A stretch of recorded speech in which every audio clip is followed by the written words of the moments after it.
So, Mr. Allison, the question everybody's been waiting for. Oh, yeah. Mr. HX Stomp. Oh, sure. Yes. Allison HX Stomp. Or Ian. Oh, my word. Ian There's a lot of HX names to Stomp get in. Allison. Yeah. We're going to get the Martin in there, too. We're going to leave that one Yeah. out. I'll put that in there as well. Yeah. So we both got one of these Darkglass Anagram thingamabobbies. And Yeah, you've got it in your shot. You've got a fancy. I've got it and down I feel like here. Connor's got it. He's got another camera on it as well, right? So yeah, we can change. we can see it here, and I'm going to be going through these different things. I think that the hot question for me is your take on, should somebody be considering the Anagram or the HX Stomp, and what are the strengths of the Anagram? What are the strengths of the HX Stomp? All of that. I'm sure that you have thoughts. Even you're just sitting there smiling. I have thoughts. I imagine the hot question for me that people will be wondering is this the multi-effects unit that is going to finally get me to get on board with the multi-effects thing? Is this it? Yeah. Or not? You're asking, wait, so you're asking for the audience or you're asking for yourself? That'll be the hot question that people want to hear from me. Is this the final? Are you going to get rid of your bag of pedals that I turn up to gigs with? Right. And lay out on the floor? Or is the next gig, I'm going to be taking this with me? Yeah. And and people always ask me, I get it 10 DMs a day on Instagram. Like, which one should I get? Which one are you going to use? Which one, and it's interesting. First of all, what's fascinating is that people are even just sort of considering these the two options. It's either the HX Stomp or the Anagram. There's actually a lot of other stuff out there as well, but we are going to talk about the Anagram today. And I will, at the end of the video, I'm going to spill it all. I'm going to tell you exactly what I think. Hey, do you want free bass gear, extra content, and exclusive videos? Well, listen up. As an SPL Insider, you get to be part of our free monthly giveaways where you can win bass straps, strings, pedals, multi-effects units, gig bags, even full-on basses like this one. But that's just the start. SPL Insiders also get exclusive director's cut versions of our YouTube videos, longer with deeper insights and packed with extra tips you will not find anywhere else. Plus, you're also going to get bonus behind the scenes content as well. All of this exclusive content is only available to SPL Insiders. It's not on YouTube and it's not on our website. It's truly exclusive. And the best part is it's 100% free. Just click the link below or go to splinsider.com, sign up and boom, you're in. Free gear, exclusive content, no brainer. But there is more, isn't there? There's like the HX Stomp, there's the Stomp XL, there's neural stuff. Yeah, the neural DSP quad cortex. And, just to clear things up, Neural is a separate company than Darkglass. Although Doug, who started Darkglass, he sold the company, right? To Korg. Korg owns Darkglass. Then he started Neural DSP. Same dude started them both, yeah. Yes, but they're not the same company. People sort of have that twisted. There's also Fractal. Fractal. Boss is in the bass multi-effect game. Zoom is in the bass multi-effect game. Zoom did actually. Of course. I'm trying to think of but the difference is here, and I think that Zoom did one as well. You might know some more. The difference between so many and this is a bass multi-effects.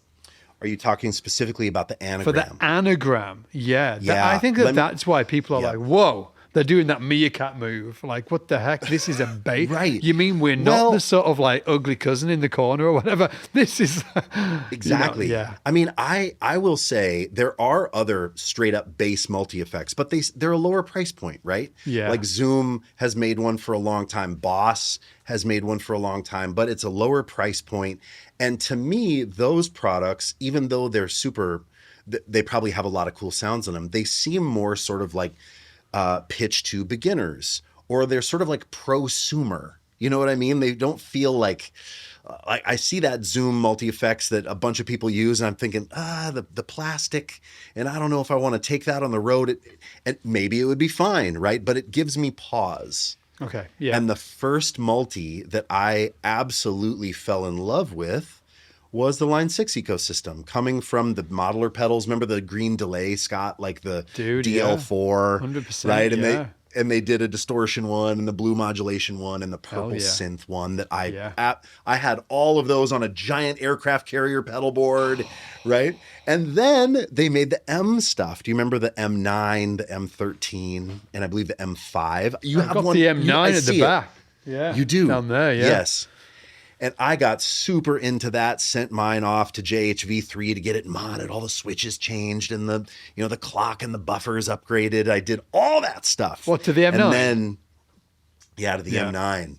And then when Yamaha bought Line 6, after that acquisition, the Helix platform came up, right? So it was the big Helix. Yeah. I wasn't interested in the big Helix at the time because I had the little guy, the little M9. It was awesome. Yeah. But then when they did HX effects, I got really excited. And that was just all the effects, no amps. And then they did HX Stomp. Yeah. And I got really excited. And the HX effects and HX Stomp from Line 6 were, to me, the first multi-effects processor. Even though they were sort of geared for guitar, it felt professional.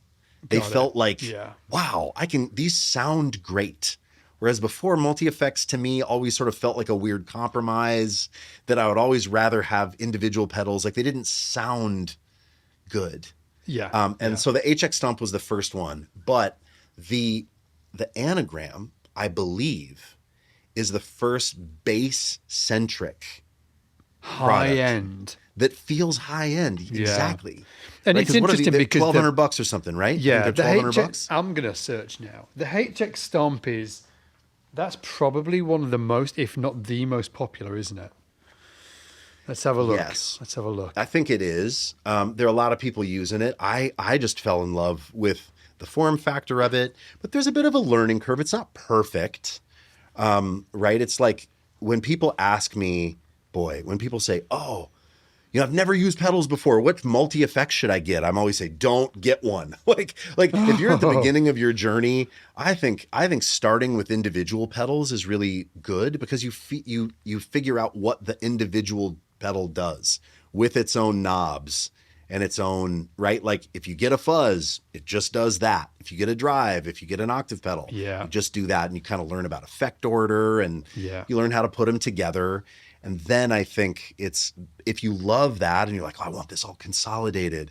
But I think some people make the mistake of jumping into a multi too soon, and it paralyzes them with options and interface. Too many options. How much is a HX Stomp these days in the States? Oh, I think they sometimes run deals on them. You get them for $600, but I think typically they're like $699. I think that is like new price. If you hit Sweetwater, they're $700. This for is just the Stomp. Over in the UK, they're like $530 to $550 by the looks of it.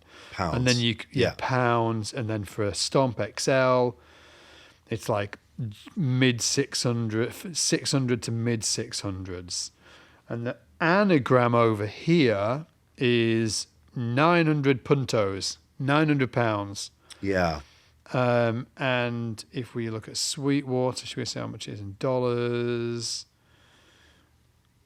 Yeah, I wonder. It's expensive. It's $1,100. Oh no. Let me just click on it. I think it's $1,200. Just shy. $11.99 or something. Just shy, 11. No, yeah, just shy of $1,200. So I expect it's because of the import. You know what I mean? Because they're they're made in, they're made over here, aren't they? Finland. Finland, they're making, made in Europe, So you're obviously going to get we got those tariffs. Oh God, don't get me started on the tariffs, bro. Turn this into a political podcast real quick. So they're like, how many? HX Stomp is how much? 700. 700. So they're a big jump in the States at the minute. $700 to $1,200. $1,200. So so not double, but getting close to double the money. Yeah, over here like 300. So they're not double the money over here. It's like a third more. They're much closer over here. It's like 600 to 900. So yeah. It's wild. Like, it's the first time I was actually talking to Marcos from Darkglass about this on an Instagram live that I did where we talked about Anagram. It's the first time. Well, it may not be the first time, but you know, everybody was talking about Tariffs over here, and love them, believe in them or not. It's like, this is a direct result of that process. Yeah. Of that, policy put into place. And it's like, and they're not that much money elsewhere, you know? And so it's like the US is so used to feeling like, oh, things are cheap over there. And then people in Brazil say things like, oh, they're so expensive here. And we go, oh, that weird. You know, there's always been this sort of like, oh, whatever. At least I've perceived that. Oh, God, sorry. Yeah. I'm probably just going to get canceled or roasted or whatever. But yeah, it's sort of the first time I think people cancel. I'll just speak for me. I think canceling's been cancelled. Canceled's canceled. Yeah, we'll see. I think for me, it was the first time that I really noticed a product that impacted me, of like, oh, wow, these are more expensive just here. And they might be more expensive other places too. But yeah, they're $1,200 in the US. I believe that's still true. Or at least at time of making this video, they were. And so, yeah, like, is it worth it? What are we going to do, Scott? So what are we here to do premium, today? dude. Well, yeah, I expect that you might have more to say on this matter than me. So I might just jump in and answer like my first experiences. I love that. Because yours are probably going to be more considered, more educated. You know more about this shit than I do. What I would say is shout out to Darkglass. Definitely. For freaking coming out and doing a bass only effects unit. Dude, I love that. 100%. I love that. First of all, let me say, I'm not sponsored by Darkglass or anything like that, although they did send me the unit. I didn't pay for it, which I like. Like, you know, I'll take some free gear. What I did is I really loved this. This was awesome. It comes with this sexy case, with this sexy foam, and this little cover was on there, and I like peeled it off, and then it was underneath, and then, you know, it's just, I really liked getting it in this case. I'm like, you know, when you're unwrapping an Apple product and you're like, oh, this is sexy. I had that same sexy experience with this, and then you get like all of this other stuff. You even get some pics in there as well. They would be happy to hear you say that, because I mean, I remember talking to Doug when he started Darkglass and him saying that he wanted it to be the Apple of music gear. Yeah, and I think that right. And Neural DSP is similar, right? I mean, getting a quad cortex, those are really fancy and very, you know, even more expensive. Exactly. And it has got, if you look at the unit, it's kind of like that. If Apple made bass gear, it would look like this, right? Of course, right? Yeah. That's the vibe. So I plugged it in. If you don't know my history with multi-effects, we don't have a friendly relationship, basically. We're not friends in general. I have a HX Stomp that Ian so graciously programmed and put patches in there and sounds and stuff like that. And I have used it a little bit, but I've never taken it out on a gig. And I generally, when I plug it in and I look at it, I feel anxiety. I feel anxiety because I come from a world of these. Yes. Yes. I come from this world. Absolutely. Individual pedals. Individual pedals. Where you get down on the ground, make a change to a knob, and it directly affects the sound. Yeah. It says what it is on the knob. The knob pretty much only has one function, right? It's like very direct. It's there. I can see it all in front of me. Yeah. And then the type of music I do gravitate towards live is kind of... it's very experimental in terms of my way through it. So one time I play it, I might use an octave on it. The next time I play that track, I might not use an octave. I might use an envelope filter, or I might use like a pitch, you know, something to increase the pitch or something like that. I might put a delay on there. I might put some reverb on there. I haven't got like a set way of playing the songs that I play in the in the bands that I play with. It's kind of it's improvised, so it's for me it's a lot easier or like less. You know, if I was more like maybe more experienced with this stuff, like Ian, I'd be able to do this stuff in the box, as it were. But for me, I like to see all of what I've got in front of me, and I like to be able to switch them on and off at will, twiddle knobs, and do that. So when I looked at the HX Stomp, I definitely feel anxiety, and there's definitely sort of like, in terms of a barrier to entry to me, I'm just like, I don't know. It mentions things like banks and like, what? Give me some other names that it uses. Yeah, like, banks, presets, snapshots. Oh, snapshot. I get a little bit of sick in my mouth when somebody says a snapshot. I'm like, what the fuck is that? Like, yeah, Jesus, I mean, and even on Anagram too, like chain and binding. And there's all these terms, all of that stuff. I'm like, what does this even mean? So I kind of like it. That kind of like really doesn't grate on me, but it doesn't make me feel good. It feels like the learning curve's big. Right. So sure. So when I plug this in, what I will say is I have pretty much zero experience. Out of a 1 to 10, I've got like a 0.5 experience with the HX Stomp. With this, though, I plugged it in and instantly this came up in front of me. And I was like, oh. I was like, pedals. It's like I can see the pedals. And can Connor get in on that shot? Are we using that shot? Could we zoom in, Connor, or not? Oh, we're zooming in. Great. Oh, I don't see it. Okay, but that's all right. I'm just seeing me, Connor. So, for instance, we've got these pedals, and this one here, for instance, is a harmonic booster. I can click on it, and look. Yes, I've got all of these knobs I've got these knobs that control these things. So for me, there is a much closer relationship to what I'm used to. If I wanted to do something here, click on that. Instantly got it, right? If I want to, and then the knobs are represented the just knobs above, here, right? exactly that. Yes. And then also I can turn them on and off like this. Check this out. I can just click all of these buttons down. So if I wanted to, raise it out. This is going to be, that's with nothing on here, right? So I'm going to bring in the first thing. Ooh, that's a harmonic booster. Yeah. Then we've got this. Boost. Then we've got a bit of this. Got a bit of EQ. Some cabs. Cab sim on it. Yeah, right. Okay, so for me, and then I know how to alter them all because I click on them and then I see it and I've got knobs here.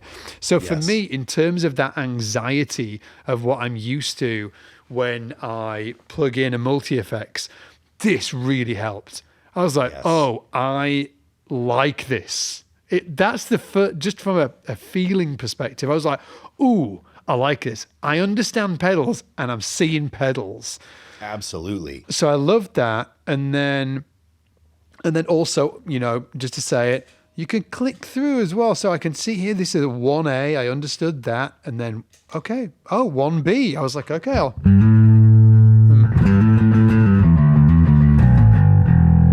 that was 1B. 1A, great. We'll have 1C. Yeah, dude. You know what I mean? Yes, absolutely. So it was, and then from that, you can also, if you want to go up through these, I think what I call presets. I'm not sure about the terminology here. If you want to go up, you just press 2 together. Now I've got 3 more. See if I can click on this. Right. Now I've got micro tubes. Yeah, it sounds awesome. I've got number 2.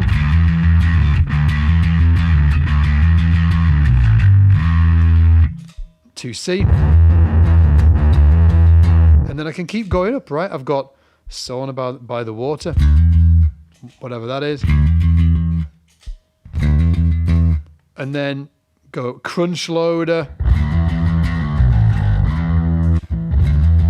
Fuzz Loader, Distortion Loader. So one more synth. This did freak me out a little bit. I looked at this and I was like, oh my word, we've got merges and things like, I don't even know what a merge is. And then you can also do this. Like, oh, hang on. If I do this, look. You have a second. You've got like a second row that things are going down to. Yeah, you can also scroll along. There's other things here. So I've got a little bit of anxiety there, but all that to say. So the deal is you can put a ton of blocks into a preset, right? Yeah. Like other units, like the HX Stomp is really limited. You can only put 8. And I don't know how many you can put in the Anagram, but it's way more than 8. The processing is huge. You have the ability to drop in all kinds of blocks, and merge, just for anybody that's curious, just means like, well, at what point do you want to split down into another level and have another set of effects? So you can run a clean signal with compression along with a fuzzy sound. And at some point in the chain, you can merge them. And there's a lot of options to do that. But the nice thing is, you're seeing it. It's laid out in front of you. Yeah, like it might be if you had single pedals on the floor. Yeah, right? and it's also not only the pedals, it's the amps as well. So if I click on this amp here, now let me just see if I click on here. Did you see what I'm just going to do that one more time so everybody sees it? So we've got a cab, sorry. So if we look at a cab, click on that cab, I'm going to click there, and then check it out. We've got all of these. So I've got like a mark bass cab. Or I've got I can put an orange cab on there. Or there's like Ampeg or Messrs and all SWR. And obviously it won't say SWR or mark bass on there. But you can tell by the way it looks, right, what kind of cab it is. That's an orange on there now. So you can, this is an orange 6x10 on that same patch.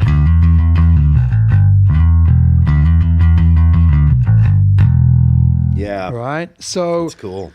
So that was, and then you can also, by the way, just do the same with mics. You've got all of these different mics that you can choose. By this point, when I found out that, I'm just speaking openly, when I saw the mics, I was like, oh man, it's too much. Too much. I like my emotions go all over the place when I'm looking. I'm like, ooh, pedals, and I'm like, oh, it's too much. It's too, like right. It's too much. So all that to say that, is this going to change? Am I going to take this to the gig next time?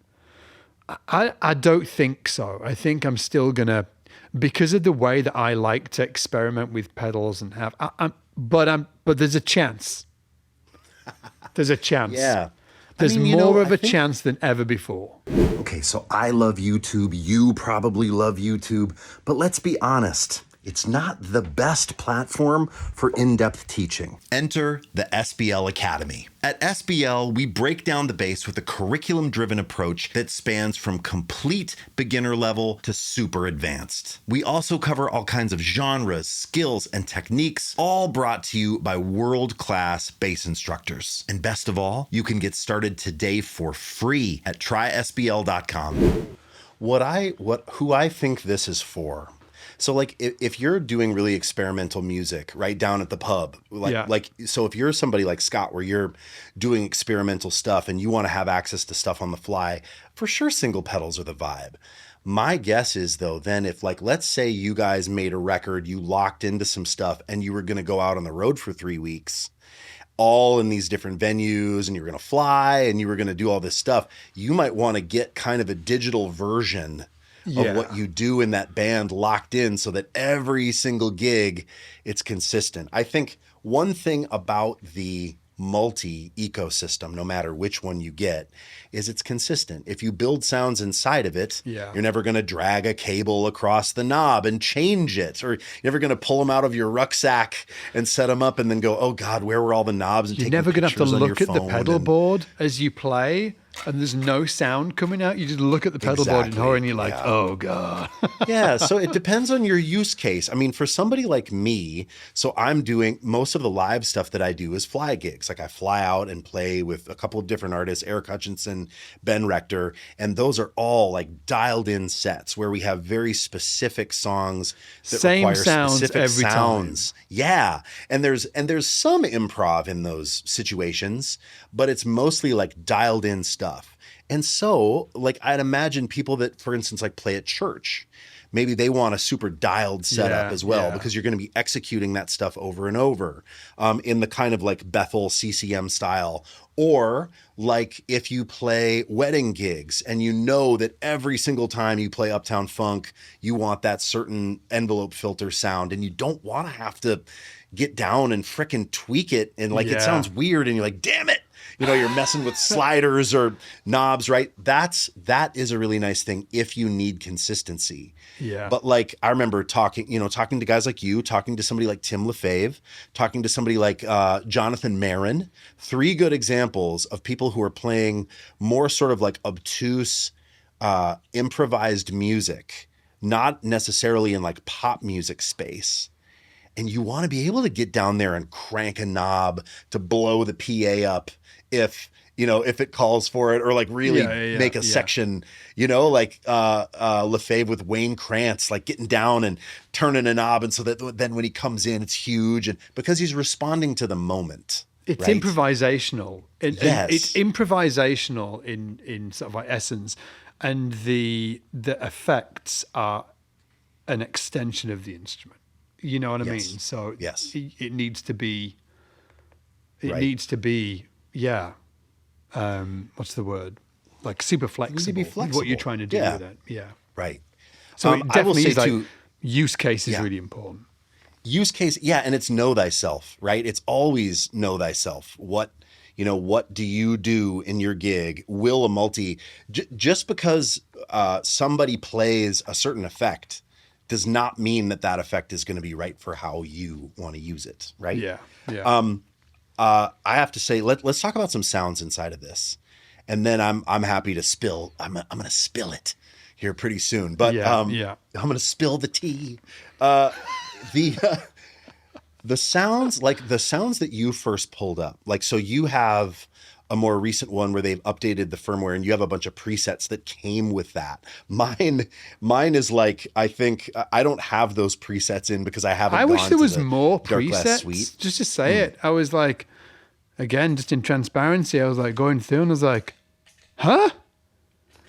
Well, I think I don't know that this is true, but I think you can go to the Darkglass Suite and pull in.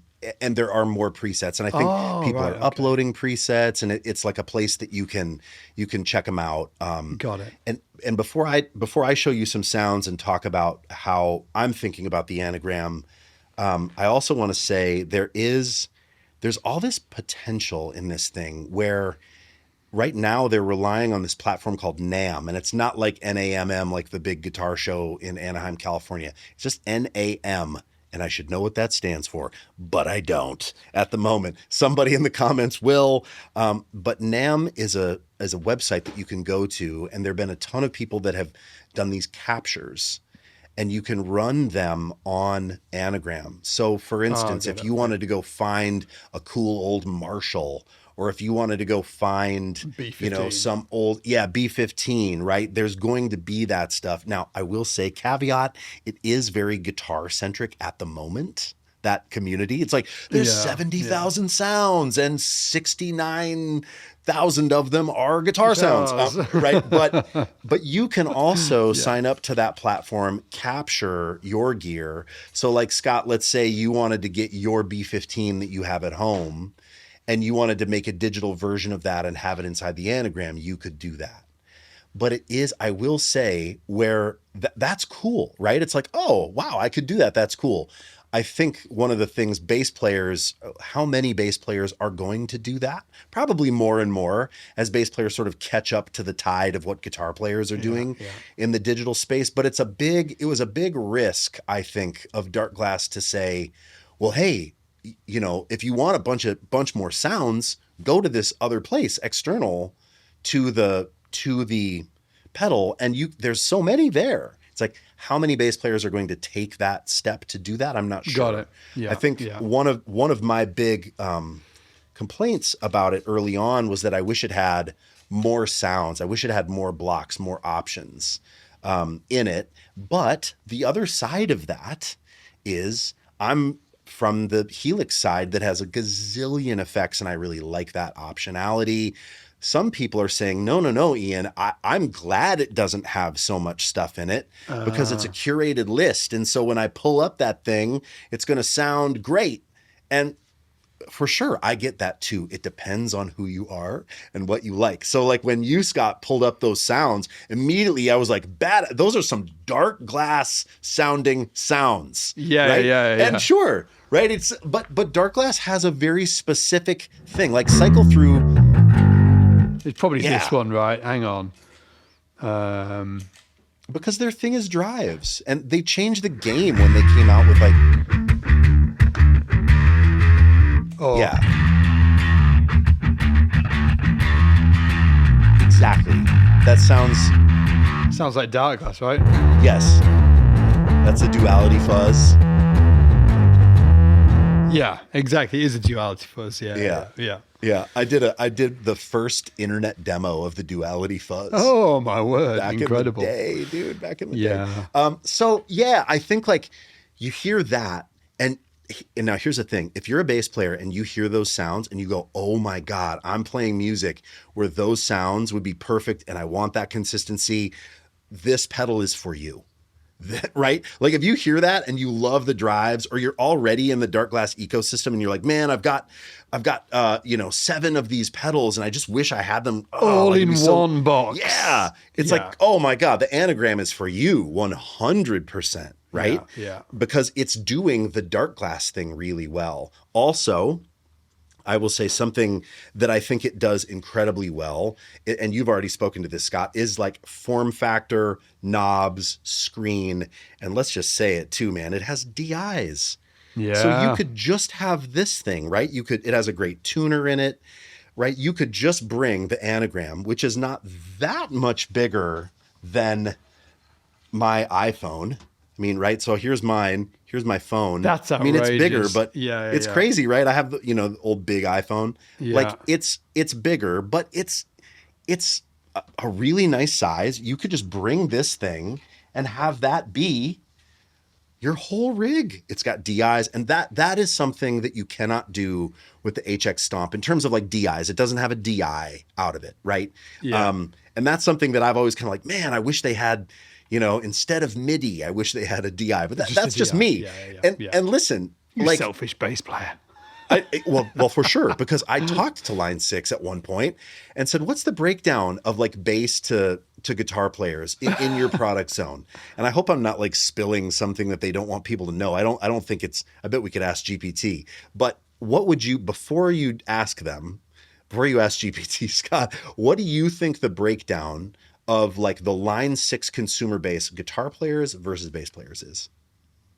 5% bass players. You're about right. I thought it was 10. I thought it was going to be 90-10. It's like 95-5. Wow. It might be like 96-4. Wow. So, of course, you're going to cater a product to guitar players. Yeah. Of course. Yeah. So, back to you saying kudos to Darkglass for making like a bass-specific product. Hell yeah, dude. Yeah. Hell yeah. I just want to show you the way I'm thinking about Anagram. I don't play a lot of like super heavy music. So all those sounds that you just rifled through are like, those are like beefy rock sounds, right? And you're playing Sabotage, and like, right? You're thinking about it that way. And I wanted to see, could it also be just nice and clean? So this is just compression and noble. Sorry, compression and then like a noble DI inside of the Anagram. Which is the noble DI? It's called gentle or genteel. Maybe? What would it be under? Would it be under like amps and cabs? Yeah, try that. Amps and cabs. Genteel, I think. That's it. There we go. Yeah. And so this is a really nice, like here, check this out. I'm going to turn off the genteel and I'm going to turn off the compressor here. So here it is just completely dry. Now I'm going to turn on the genteel and I'm going to turn on the luminal compressor. So it's cool. cool. Like those are just some subtle differences. So you don't have to like rage with drive. You can. So, I've created like a preset that I would use like just as a very like basic bass sound. And are you going left to right? It's left to Yes. right, yeah? Why is that? Because it's like right to left in... Oh, interesting. Yeah. You know what I mean? Good. I noticed that as right. like, it's all like, why do all effects units do that left to right? Because it's...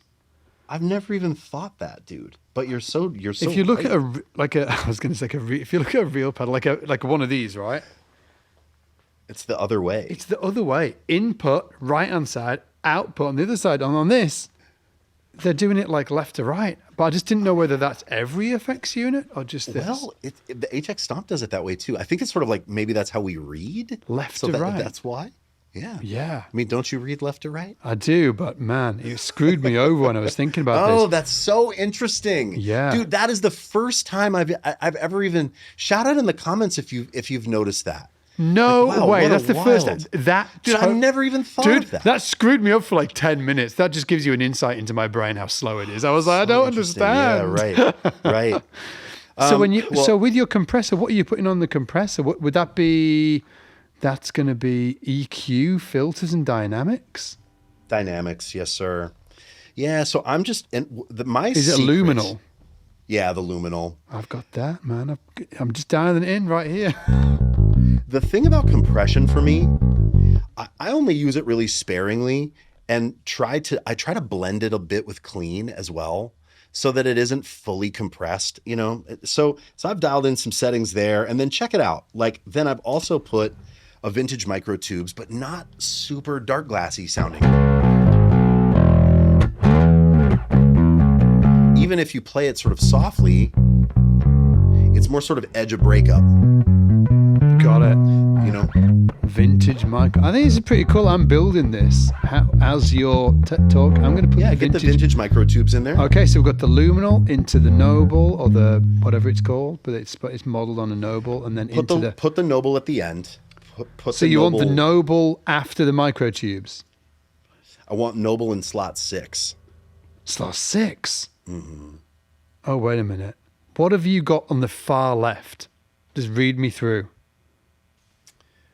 On the far left is the luminal. Yeah. You're starting with luminal. Yeah. Then put the DI at the end of the chain, last pedal in your chain in slot 6. Okay, sorry, I can just move that over here. And then I've got this here. So we've got luminal into the micro tubes into the noble. Okay. That's fine. Yeah. And by the way, it's cooler. You can move them, right? Yeah, you can just grab them Drag and move and drop. them. That is very cool, right? Well, that's a bit too much, isn't it? Yeah, right. And so I have all these settings tweaked. Yeah, right? so you can move this down just inside. Check this out. Oh. Let me just, I think that was, no, I pressed the wrong thing. Oh, that was up there. Hang on. We want to go here.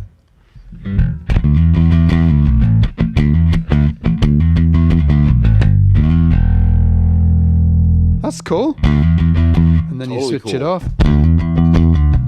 Right. There's all so many things you can do, right? And so check it out. The way I like to use a drive is kind of this where guitar players call edge of breakup, where like if you're playing it soft,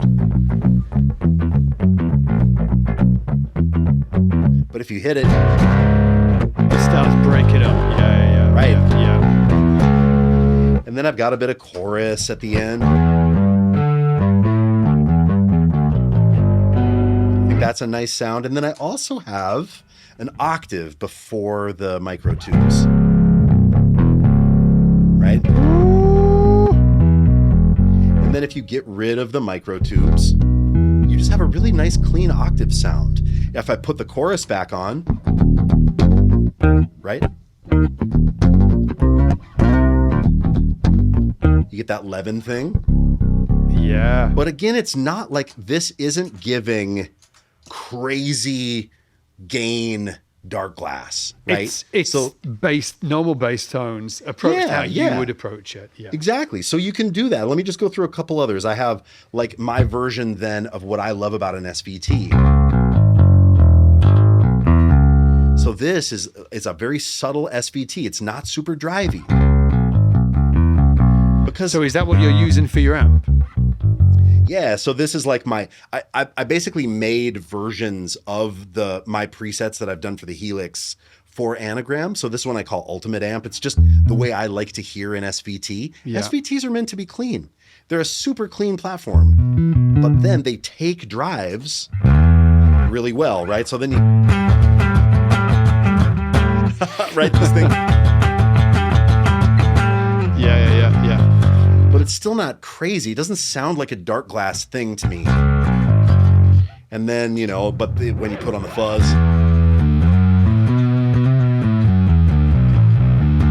but that's parallel blended, so you still get low end coming through. Here's a put on an octave pedal.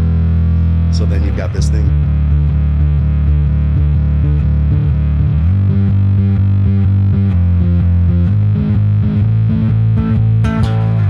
Right? But you don't start there. I guess you start here with like a really just nice It's a great sound. amp sound. Yeah. Which you could play anything with. The one thing too that I think the Anagram doesn't have any synth engines in it, so you kind of have to build synth sounds with like Drives, the classic choruses thing of and doing stuff like that. or you do octave and then fuzz and chorus with filters. But that's kind of like my best.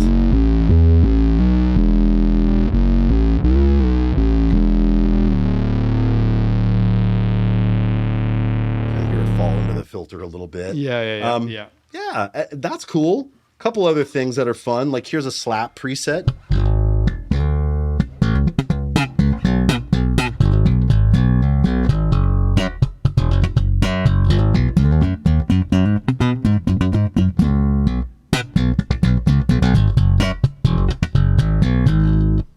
I think that sounds nice, like just a touch of reverb, EQ, compression, heavier compression, noble, and then, of course you can, I got a little, if you want to do like a 80s thing, you got a little bit of chorus on it. Woo!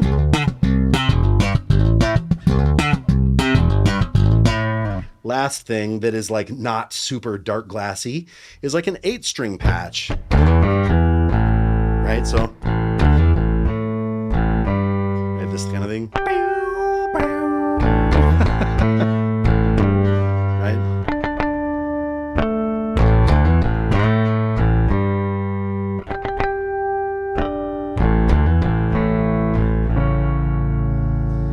So I think that you can do more with it. I just wanted to go through a few of those things just to say, like, it doesn't have to just be big, beefy, crazy hard rock drives. Yeah. Yeah. There's more in there than that. Yeah, there's more. There's definitely more. So I was able to build some things that I would feel like, I could take some of those sounds and feel pretty happy on a gig. Like I would feel like, I could play some of that slap patch. I really like the amp patch. Because my ears don't gravitate toward the like heavier, super, like stereotypical Darkglass sounds. Yeah. Just because I'm not really in that like musical space as much. Yeah.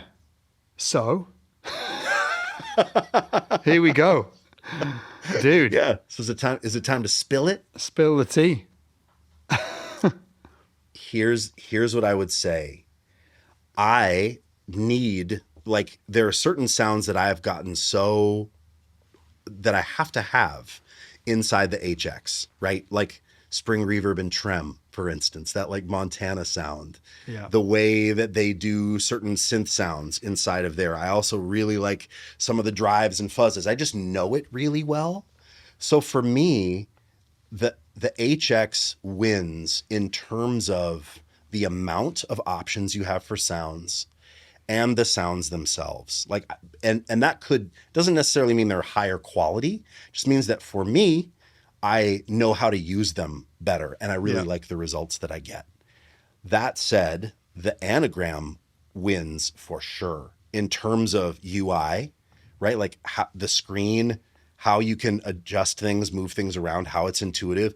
Also for input, output, especially output, like DIs. Oh, I'm so jealous, right? It has that going on for it, and it's amazing. It's like easy to use, easy to plug into, easy to go out of. I also think with the Anagram, there is promise of it getting quote unquote better. That's what I was about to say. I was like, so you're saying that like 2 or 3 years down the line? Maybe. Yeah, like I think the thing that I've said a lot before is that the thing that I'm most happy about with Anagram is that it's going to push every other company. It already has just like it's muscled itself against line 6. If I worked at line 6, I'd be going, damn, okay, we need to get our asses in gear. I'm sure that they have things planned. I don't know that they have things in the works, but they would have to. They have to be coming out with a V2 of Stomp and Helix and all that stuff. And this is going to push that timeline. And I like that. I like that this is a big, big step up in terms of its capabilities. In terms of UI and UX, it's yes. next And level. I will say they're talking about it has the ability, not now, but it will have the ability. I say that in air quotes because it doesn't do it yet, so we're not sure, but to be able to capture on its own so that you'll be able to run in, cables into that and then capture, meaning like if you have a cool amp that you like, you can get a digital version of that.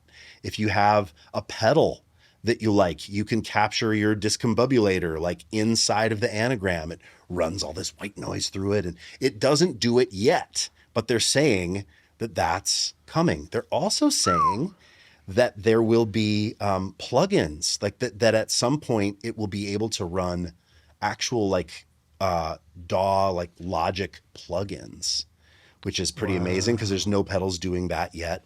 Yeah. But that's all not here yet, right? And if you subscribe to like Marquez Brownlee, who I love, who does all those tech reviews, he has this ethos. He has a flag that he plants that he says, do not buy tech for what it promises, buy tech for what it has in it. And I don't know. I sometimes fall prey to they say it's going to do this thing, so that's going to be awesome. Yeah. I'm going to jump on board. So I would say for me right now, Anagram it has incredible potential, but it is not unseating what I love and how I use the Line 6 ecosystem for me personally. Yet. Right? Cool. Yeah. So actually really interesting. Yeah. So, I think it's interesting. Dude, when it came out, a couple of guys from Korg were like, we need to get on a call with you. And I was like, oh my God, what have I done? Like, I thought I was in trouble or something. and like, no, we just have to show you something. And, and I was like, okay. And they were like, they're like, okay, you ready? And I was like, yeah, I guess. And they're like, okay, here you go. And they did this. And I was like, what is that? I was yeah, man, you're going to love it. And, it's like, I love the idea of it. I love the realization of it later. I hope that I have the opportunity to help them build sounds, to help get an ear to them of like, you guys need to have more reverbs, and you guys need to have, maybe a couple of different octaves that do different things. And you need to have, you need to model some classic bass fuzzes like a woolly mammoth, and you need a micro synth, and you need an EHX freeze, and I'm the guy that's saying, guys, come on, let's right, a pog, right? Yeah. But then they have said to me, well, what we might do is partner with some of those companies when they have digital versions of those products. So right, like there's an eventuality which every company is probably moving toward of like digital versions of all of these pedals. And if Boss did plugins or digital versions of all their pedals, it's possible that they could run on Anagram. And that's exciting. Yeah. Right? I don't know, man. But it isn't there yet. I'd just rather they called it the OD2 instead of the OC2 and just get it in there or whatever. Like, it's actually got an OC2 in there, I think. But you know what I mean? Call it a PAG instead of a POG. And just get it in well, there. well, and that's because so that's otherwise the thing. you're waiting for the companies to get their shit together, right? Exactly. So that was my biggest complaint with it, is when I first tried it out, I'm like, oh, this is so exciting, but where are all the blocks? And I think right now it has like 50, but I was like, wow, if this is a bass thing, I mean, there's most of the Darkglass stuff inside of it. Great, cool. And if you love that, then you're pumped.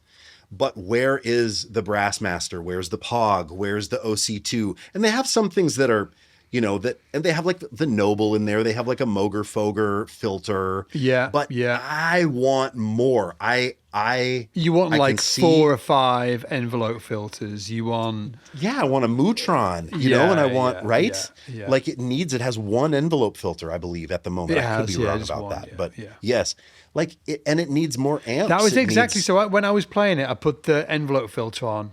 It was good. It was, but I was like, but I'd like, there's other ones that I prefer. Yes. And so I would like those to be available as well. Yes.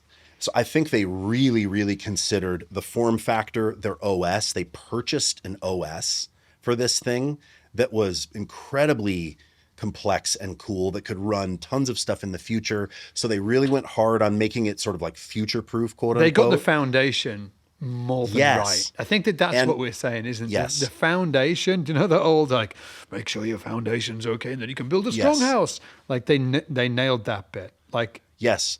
And then they wanted to make it more like, you know, the phone, where like, okay, Apple makes this revolutionary piece of tech, the iPhone, but then there's other developers that are developing apps for it. They kind of have that idea of like, well, you can go out to NAMM and use those NAMM captures. Okay, that might be exciting to you. Or, you know, companies are going to be making, you know, it's in the infancy, they're saying that like, oh, companies are going to be making cool blocks for this that then you can go purchase, right? Or and that's just that's a different way of doing things. It's exciting, but it isn't it to me, and how I would want to use this pedal.